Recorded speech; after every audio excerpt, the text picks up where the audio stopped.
कहते हैं कि भगवान शिव के लिए ना तो कोई देव है और ना ही कोई दानव, ना कोई बड़ा है ना कोई छोटा, ना तो कोई अधिक प्रिय है ना कम, वो सबको एक समान रूप से देखते हैं।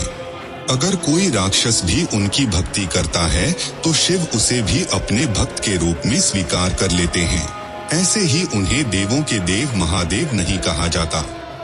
अगर आप भगवान शिव का ध्यान करते हैं, निरंतर उनका नाम लेते हैं या उनकी पूजा करते हैं, तो ये 5 महाशक्तियाँ हमेशा आपके साथ रहती हैं, आपकी रक्षा करती रहती हैं, आपके कार्यों को बनाती रहती हैं और हर एक मुसीबत जो आपको हानि पहुंचाए उससे आपको दूर रखती हैं। क्योंकि भगवान शिव के साथ 5 ऐसे देवता हैं जो उनसे हमेशा जुड़े रहते हैं, जो आपकी हमेशा रक्षा करते हैं। जो भी भगवान शिव की भक्ति करने लगता है या निरंतर उनका नाम लेता है, उसके साथ ये 5 महाशक्तियाँ स्वयं चलना शुरू कर देती हैं और उसे भगवान शिव के साथ साथ महाशक्तियों के रूप में इन 5 देवताओं का साथ भी मिल जाता है। नमस्कार, आप देख रहे हैं दी कृष्णाटेरियन। सबसे पहले महाशक्ति के रूप में जो देवता आपका साथ देते हैं वो काल भैरव हैं। काल भैरव भगवान शिव के रुद्र रूप हैं। काल भैरव का रूप जो है वो काल से भी परे है। जो काल से परे हैं वो काल भैरव हैं। काल भैरव अपने आप में भगवान शिव हैं और समस्त गुणों को धारण करने वाले हैं। भगवान काल भैरव भूत प्रेत पिशाच सबके अधिपति हैं, राजा हैं और इनकी आज्ञा के बिना कोई भी बुरी शक्ति आपका अहित नहीं कर सकती। जो भगवान शिव का भक्त है वो काल भैरव का भी भक्त है और जो भगवान शिव की पूजा करते हैं ऐसे लोगों पर काल भैरव की कृपा हमेशा बनी रहती है और भगवान काल भैरव उनकी हर समय रक्षा करते हैं। जिसके साथ स्वयं भगवान काल भैरव हो उसे भला किस बात की चिंता। जो दूसरी महाशक्ति आपके साथ होती है वो है नंदी जी। नंदी जी भगवान शिव के बहुत करीब हैं और शिव जी की सेवा में सदैव तत्पर रहते हैं। नंदी जी की शक्ति असीम मानी जाती है।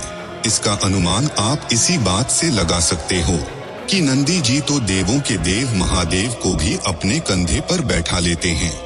जो भगवान शिव की पूजा या उनको निरंतर स्मरण करते हैं, स्वयं नंदी जी उनका रक्षण करते हैं और उन्हें सभी मुसीबतों से बाहर निकालते हैं।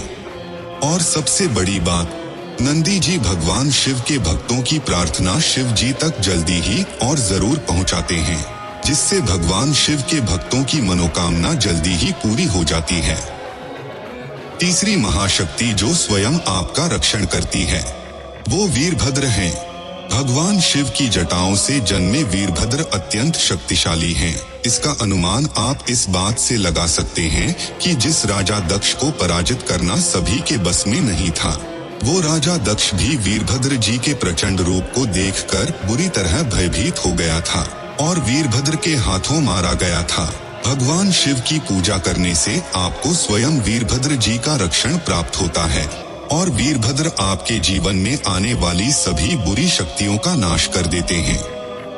जो चौथी महाशक्ति है उसके आगे कोई भी बुरी शक्ति, संकट, भय, चिंता ये कोई भी टिक नहीं पाते और वो महाशक्ति है हनुमान जी। इस कलयुग के समय में जिस भगवान को जल्दी प्रसन्न करके उनकी कृपा पाई जा सकती है वो हनुमान जी ही हैं। जिस तरह हनुमान जी ने श्री राम के सभी संकटों को दूर किया था, उसी तरह जो भगवान शिव की पूजा करते हैं, हनुमान जी हमेशा उनके सभी संकटों को हर लेते हैं। जिस किसी को भी हनुमान जी की कृपा प्राप्त हो जाती है, उसके जीवन के सारे कष्ट धीरे धीरे खत्म होने लगते हैं। मन का भय खत्म होने लगता है, चिंता खत्म होने लगती है और वो निडर और मजबूत बन जाता है। हनुमान जी हर एक कदम पर उसकी रक्षा करते हैं और उसका साथ देते हैं। जो आखिरी महाशक्ति आपका साथ देती है, उनका तो बस नाम लेने से ही जीवन सफल हो जाता है। प्रभु श्री राम। श्री राम भगवान शिव के इष्ट हैं और शिव सदा श्री राम का नाम जपते रहते हैं। उसी तरह भगवान शिव भी श्री राम के इष्ट और एक दूसरे के पूरक हैं। जो भी भगवान शिव की पूजा करते हैं या उनका नाम जपते हैं, तो अपने इष्ट की पूजा से भगवान श्री राम भी प्रसन्न हो जाते हैं और अपनी कृपा बनाए रखते हैं। अगर कोई शिवलिंग पर जल चढ़ाते समय श्री राम मंत्र बोलता है तो भगवान शिव और श्री राम दोनों उसकी रक्षा करते हैं। तो इस प्रकार अगर आप भगवान शिव की पूजा करते हैं या उनका नाम लेते हैं तो ये 5 महाशक्तियां हमेशा आपका साथ देती हैं और रक्षा करती हैं।